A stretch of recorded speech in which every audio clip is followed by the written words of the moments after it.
The Handlook quilt stitch is a manipulated stitch. Now I'm going to show you how this really works.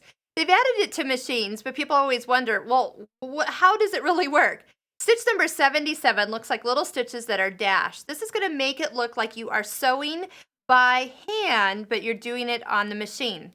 First off, start off with some batting sandwiched between two pieces of fabric. The thread that you want it to look like you're stitching with is in your bobbin. This is the color that I have wound on my bobbin, and I have clear thread in my needle. So this is also where there is a variety of variations that sometimes work and sometimes don't. It does find that not all threads in your bobbin work and not all battings work. So it is a manipulated stitch, and you will have to kind of work with it to find what works for you. Next, we do tighten our top tension. I'm going to take it all the way up to 8 or 9. Just to get me into the ballpark. I'm going to start to stitch because the stitch has a sequence.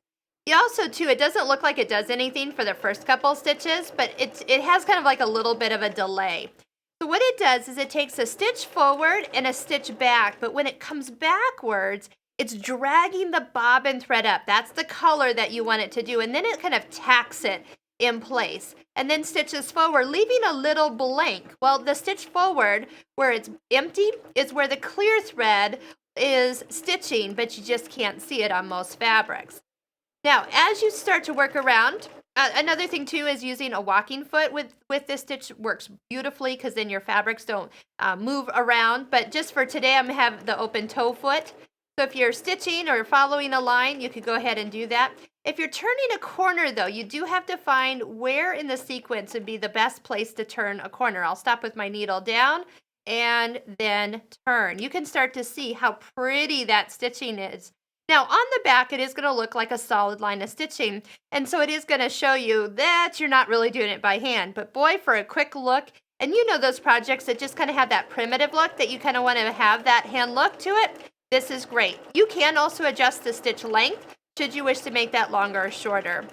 So where you want to turn is when the stitch comes forward after it's dragged the bobbin thread up, or right before it starts one more stitch. So you kind of have to get the rhythm of the stitch, and then you'll know kind of where to do your turning. If it's not pulling up as much, go ahead and crank your tension up a little bit more, which I am going to do here. Yes, it's like it pulls it up just a little bit further. And then you can go ahead and stitch. I usually, once I get going, I'll stitch full speed.